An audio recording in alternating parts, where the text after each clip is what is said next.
माझ्या प्रिय बंधू भगिनींनो आणि मित्रांनो, पुन्हा एकदा आपण भेटत आहोत. आणि हे जे होली स्पिरिट एज्युकेशन सक्सेस नावाचंच आपण चॅनल चालू केलेलं आहे, त्या चॅनल चालू करण्यामागचा उद्देश एकच आहे की आपल्यामधील अभ्यासवृत्तीला आपण चालना देणं. कारण आपली प्रगती ही अभ्यासामुळे झालेली आहे. Because we studied, now we see prosperity.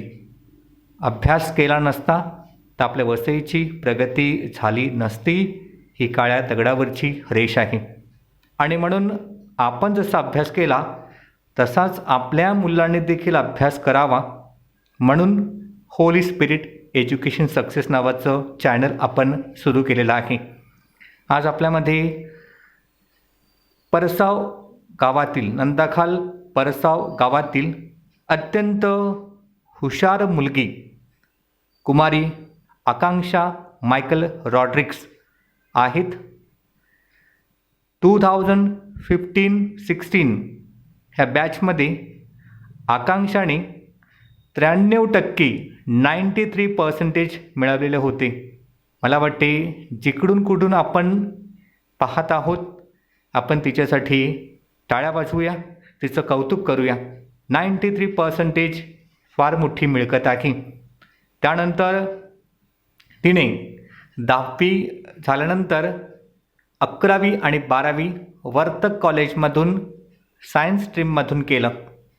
PCMB plus IT हे तिचे 12वीचे विषय होते.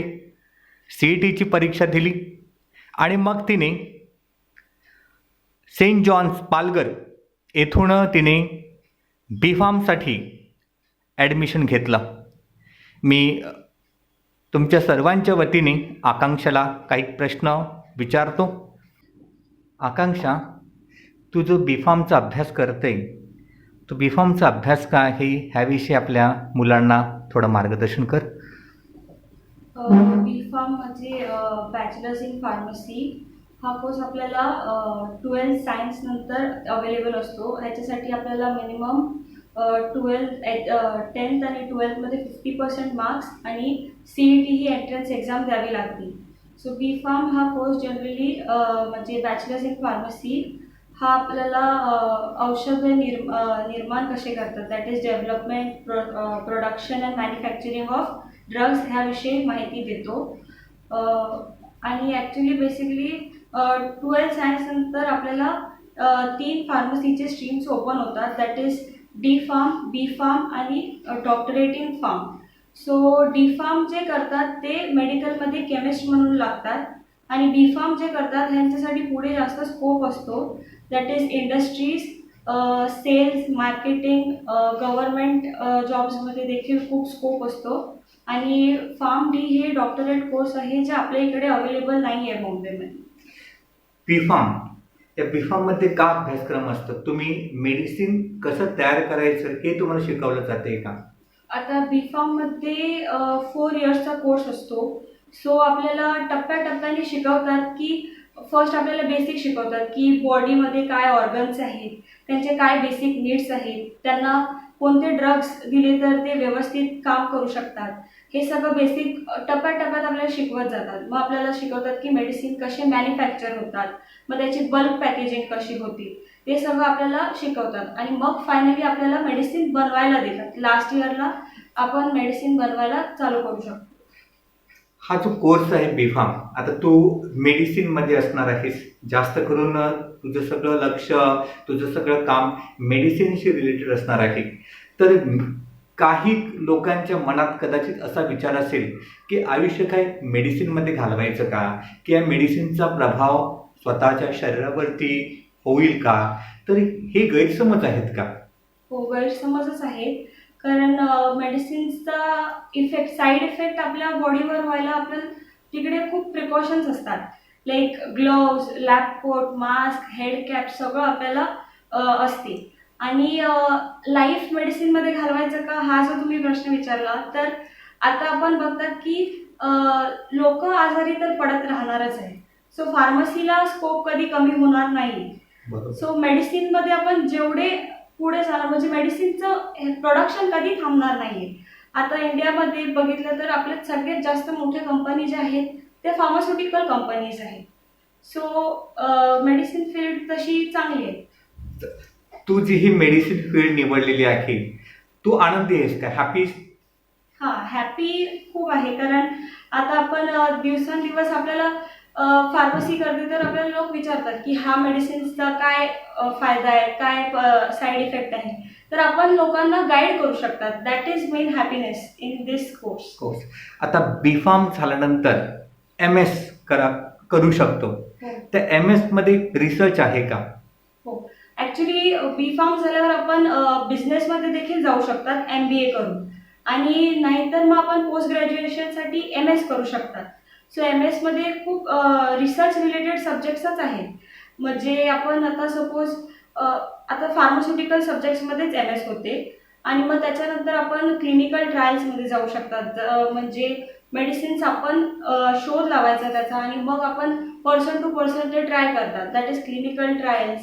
ह्या सगळ्या ह्याच्यामध्ये आपल्याला रिसर्चमध्ये देखील खूप स्कोप आहे. आता कम्प्युटर क्षेत्रामध्ये कुठेतरी आपला अभ्यास मर्यादित होतो. जे काही शिकवलेलं आहे तेच आपण शिकतो आणि मग रुटीन काम सुरू करतो. या B.Pharm मध्ये किंवा फार्मसीमध्ये तसं नाही आहे. तुम्ही रिसर्च करू शकता, तुम्ही स्वतःचं जास्त काहीतरी प्रोडक्ट आणू शकता. सो एक कुठेतरी बुद्धीला चालना देणारा हे क्षेत्र आहे. तर हे एन्थुजियास्टिक आहे का? खूप उत्साहवर्धक आहे का हे क्षेत्र?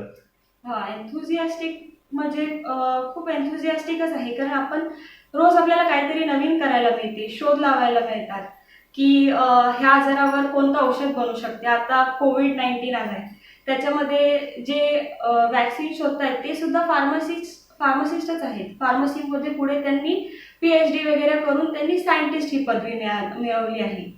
तर एन्थुसियास्टिक तर आहेच. आणि ह्याच्यामध्ये जॉब ऑपॉर्च्युनिटीज म्हणजे फक्त तुम्ही फार्मसी करा आणि रिसर्चमध्ये जा एवढंच नाही. तर आता फार्मसीमध्ये कॉस्मॅटॉलॉजी पण एक सब्जेक्ट आहे, ज्याच्यामध्ये आता मुलींना कॉस्मेटिक्समध्ये खूप इंटरेस्ट असतो. तो आपण कॉस्मेटिक्स कसे मॅन्युफॅक्चर करतात, त्याचा काय यूज आहे, काय साईड इफेक्ट आहे, ते सगळं आपण फार्मसी थ्रू आपण करू शकतो. मग त्यानंतर आपल्याला डिफेन्समध्ये सुद्धा फार्मसीसाठी स्कोप आहे, एंट्री आहे. त्यानंतर गव्हर्नमेंट जॉबमध्ये like you can be a drug inspector. ही खूप प्रेस्टिजियस पोस्ट आहे. तर त्याच्यासाठी आपल्याला गव्हर्नमेंट एक्झाम द्यावी लागेल.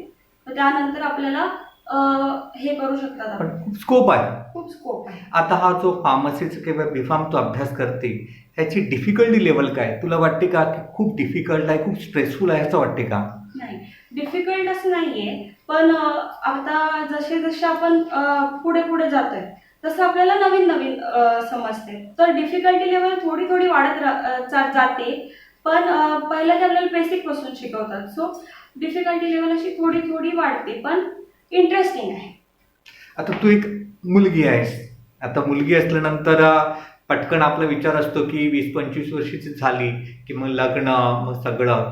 तर तुझा जो जॉब असणार आहे, हा जॉब आणि पुढे जर तुमचा संसार वगैरे आहे, हे सगळ्यात तू ताळमेळ घालू शकशील असं वाटते का? सो आता मी सांगितलं तसं फार्मसीमध्ये असं एकच टाईपचा जॉब आहे असं नाहीये. तर there are variety of jobs. So आता 9 to 5 जॉबच करायला पाहिजे, संपूर्ण दिवस जाईल असं नाहीये. तर आता आपण बघतोय की टीव्हीवर ॲड वगैरे येत आहेत की ऑनलाईन फार्मसी चालू होते. मग त्याच्यासाठी ऑनलाईन हे लागतंय, फार्मसिस्ट लागतात प्रेस्क्रिप्शन चेक करायला. सो आपल्याला ह्या फील्डमध्ये वर्क फ्रॉम होम देखील मिळू शकते. त्यानंतर आपण कंटेंट रायटिंग करू शकतात, जे रायटिंगमध्ये चांगले आहेत, जे आपले थॉट्स रायटिंग थ्रू चांगले एक्सप्रेस करू शकतात, ते आपण कंटेंट रायटिंगमध्ये जाऊ शकतात. आणि असे वेरियस फील्ड्स आहेत ज्याच्यासाठी तुम्हाला फुल टाईम जॉब नाही आहे असं, म्हणजे तुम्हाला टाईम मॅनेजमेंट करू शकतात असे आहेत जॉब्स. थोडक्यात तू सांगते की हा फार एक प्रेस्टिजियस अभ्यास आहे, प्रेस्टिजियस तुम्हाला जॉब देखील देऊ शकतो आणि ह्याच्याने आपण बाहेर देखील जाऊ शकतो का? आता काही काहींना वाटतं की मला बाहेर सेटल व्हायचं आहे किंवा मला बाहेरची नोकरी पाहिजे, तर हा कोर्स तुम्हाला बाहेर देखील नेईल का? ॲक्च्युली फार्मसीला फॉरेन कंट्रीजमध्ये खूप जास्त स्कोप आहे आणि इंडियापेक्षा फॉरेन कंट्रीजमध्ये फार्मसी हे जास्त प्रेस्टिजियस आहे. ॲक्च्युली तिकडे डॉक्टरला म्हणजे प्रेस्क्रिप्शन लिहायची परवानगी नाही आहे. डॉक्टर बरोबर सतत एक फार्मासिस्ट लागतो जो मेडिसिन प्रिस्क्राईब करणार. कोणत्याही आजारावर डॉक्टर नाही तिकडे प्रिस्क्राईब करत, तर फार्मासिस्ट प्रिस्क्राईब करतो. आणि जॉब ऑपॉर्च्युनिटीज फॉरेन कंट्रीजमध्ये फार्मसीला भरपूर आहेत आणि मोठ्या कंट्रीजमध्ये लाईक कॅनडा आणि USA pharmacies are in great demand. आता आपल्या वसईचे जे 10वीला आणि 12वीची जी मुलं आहेत, हे जे चॅनल आहे ह्याच्यातून आपण मुलांसाठी वाईड रेंज ऑफ एज्युकेशन ते देतो, म्हणजे क्षेत्रांची आपण माहिती देतो, वेगवेगळ्या क्षेत्रांची. तर 10वी 12वीला जी ही मुलं आहेत, ती बरीचशी मुलं कम्प्युटर सायन्स करतायत, बरीचशी मुलं हॉटेल मॅनेजमेंट, आणि तुझ्या समवेत किती मुलं आहेत? म्हणजे वसईतले विशेषतः नंदाखालचे तुझ्या समवेत अभ्यास करणारे किती आहेत? फार्मसीला माझ्याबरोबर नंदाखालचं एक पण नाही आहे. फार्मसीला तुझ्या समवेत नंदाखालचं एकही नाही. कारण आता म्हणजे ही फील्ड म्हणजे जास्त आपल्या इकडच्या मुलांना फार्मसीमध्ये जास्त नॉलेज नाही आहे. त्यांना वाटते की फार्मसी केलं तर दुकानात बसावं लागेल, जॉब नाही आहे, असं वाटते. प्लस त्यांना वाटते की लो डिग्निटी आहे बेसिकली. सो म्हणजे आता आपल्याला माहीत आहे की आता की फार्मसीमध्ये पुढे जॉब आहेत हे आता आपल्याला माहीत पडलं. पण अगोदर मला देखील माहीत नव्हतं. मला वाटलं फार्मसी केलं म्हणजे दुकानात बसायचं. पण नंतर मला कळालं की फार्मसीमध्ये खूप जॉब ऑपॉर्च्युनिटीज आहेत. सो मला वाटते की म्हणजे मुलांनी ट्राय करावं फार्मसी. म्हणजे मुलींनी देखील फार्मसीला गेलं तरी हरकत नाही. हो. मुलं आणि मुलींनी फार्मसीकडे देखील वळायला पाहिजे, बरोबर? आता ह्या लॉकडाऊनच्या काळामध्ये तुला काय वाटतं की मुलांनी फार्मसीची जर जास्त माहिती मिळवायची असेल तर साईटची काही माहिती देऊ शकते का? त्याप्रमाणेच बॉम्बेमध्ये किती फार्मसीचे कॉलेजेस आहेत? सो आता गुगलवर आता मुलांना सगळ्यांना माहिती आहे. गुगलवर गेले की आपल्याला वेगवेगळे साईट मिळतात. सो आपल्याला इन्फॉर्मेशन काढायला काही त्रास होऊ शकत नाही. तर आणि कॉलेजेस बॉम्बेमध्ये फार्मसीसाठी तसे जास्त नाही आहेत. आपल्या वेस्टर्न लाईनला आय थिंक काहीतरी 8च कॉलेजेस आहेत आणि त्याच्यातलं मायनॉरिटी कॉलेज आपलं एकच आहे, that is Saint John. So आपल्या कॅथलिक मुलांना तिथे ॲडमिशन मिळायला म्हणजे जास्त डिफिकल्ट नाही. म्हणजे फार्मसीला तिकडे मिळू शकते. आता या फार्मसीला जाण्यासाठी 12वीचे आणि CETचे दोन्ही मार्क्स लागतात का? हो. आता फार्मसीला एंट्री मिळवण्यासाठी 10th आणि 12th मिनिमम 50% मार्क्स असावे लागतात आणि त्यानंतर आपल्याला CET that is state entrance exam द्यावी लागते. तर आता आपली महाराष्ट्र स्टेट आहे, सो आपल्याला MHCET ही एक्झाम क्लिअर करावी लागते आणि मग त्याच्यामध्ये जसे मार्क्स मिळतील तसे आपल्याला कॉलेजमध्ये ॲडमिशन मिळते. MS इन CET म्हणजे MHCET that is Maharashtra CET. MHCET, MHCET he exam करावी लागते. तुझ्या घरच्यांनी, आता ही काही तू वेगळं निवडतेस, बऱ्याच वेळेला पालकांचा जास्त प्रभाव असतो. मुलाला काय वाटते ह्यापेक्षा पालकांना फार जास्त वाटते, नाही का? आपण बरेच बघतो की तू हे घे, पालकांचा मुलांवरती फार प्रभाव असतो.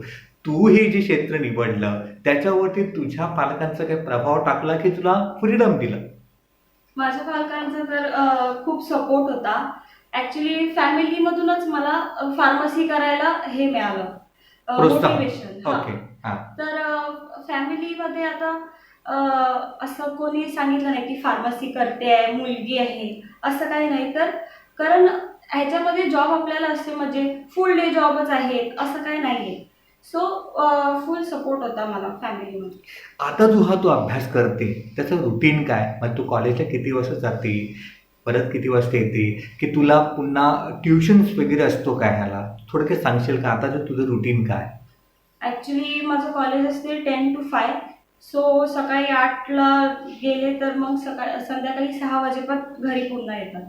मग त्यानंतर घरी आल्यावर होमवर्क वगैरे सगळं करावं लागते. आणि ट्युशन्सची अशी काही गरज नाही, कारण फार्मसीला तसे ट्युशन्स अवेलेबल पण नाही आहे आणि कॉलेजमध्ये ते तसे व्यवस्थित शिकवतात आणि आपल्याला वेगवेगळे बुक्स आपल्याला स्वतःहून रेफर करावेच लागतात.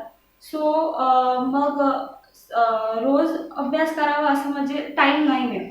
सो सॅटर्डे, संडे, हॉलिडेज आले की मग आपण रीड करू शकतो, स्ट्रक्चर्स लर्न करू शकतो असं. एक्झाम्स वगैरे कसे असतात? एक्झाम्स ॲक्च्युली टर्म्समध्ये असतात. 8 टर्म असतात टोटल, 4 इयर्स सो 8 टर्म्स. आणि इंटरनल एक्झाम्स असतात ते UT म्हणून. सो त्याचे मार्क्स आणि सेमिस्टरचे मार्क्स काउंट करून मग तुम्हाला हे ग्रेड मिळतं.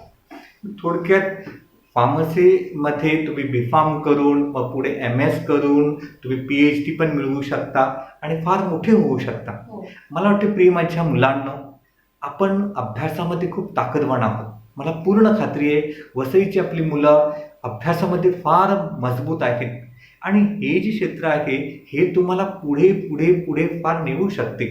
आणि त्यासाठीच आकांक्षाने हे क्षेत्र निवडलं, कारण ती हुशार आहे, तल्लख बुद्धीची आहे. तिला माहिती आहे की तिच्या बुद्धिमत्तेला इकडे वाव आहे.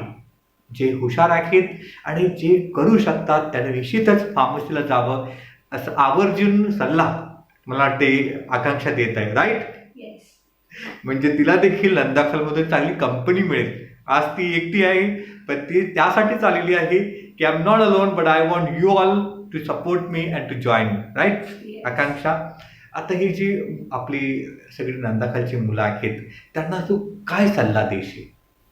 मला एवढंच सांगायचं आहे की आता एकाने हे घेतलं, माझे फ्रेंड्स त्याला चालले तर मी पण त्यालाच जाणार, असं नाही करायला पाहिजे. ॲक्च्युली मला पण तसं पहिलं वाटत होतं. मला खूप भीती वाटलेली की मी एकटीच आहे, कसं होणार. पण मग जेव्हा आपण कॉलेजला जायला लागतो, फ्रेंड्स बनतात. पण मग आपल्याला काहीतरी वेगळं क्षेत्र आपण निवडलं आहे त्याचा आपल्याला आनंद देखील होतो. पुढे आपल्याला जॉब ऑपॉर्च्युनिटीज आहेत त्याचा देखील खूप आनंद आहे. पुढे फार जॉब ऑपॉर्च्युनिटीज आहेत त्याचा फार आनंद आहे. आता ह्या सगळ्या गोष्टीतून तू बोध देत आहेस की तुम्ही जास्तीत जास्त मुलांनी फार्मसीकडे देखील आपण वळालं पाहिजे. लास्ट क्वेश्चन, तुझा पुढचा प्लॅन काय? ॲक्च्युली मला B.Pharm नंतर मास्टर्स करायची इच्छा आहे आणि त्यासाठी मला म्हणजे अब्रॉड जायची पण इच्छा आहे. सो म्हणजे त्याच्यासाठी आता एंट्रन्स एक्झाम द्यावे लागतात. सो कुठली एंट्रन्स एक्झाम द्यावी लागते? त्याच्यासाठी कंट्रीजवर डिपेंड करते. आता IELTS आहे आणि GRE आहे ती सगळ्यांना चालते. सो ते बेसिक नॉलेज टेस्ट असतात म्हणजे इंग्लिश, मॅथमॅटिक्स.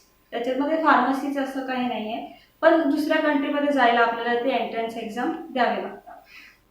BSc झालेली कोण करू शकते का फार्मसीमध्ये? कुठे काय जाऊ शकते का BSc? ॲक्च्युली आता BSc इन बायोटेक जे आहे आणि BSc इन केमिस्ट्री जे आहे त्यांना फार्मास्युटिकल इंडस्ट्रीमध्ये जॉब्स आहे.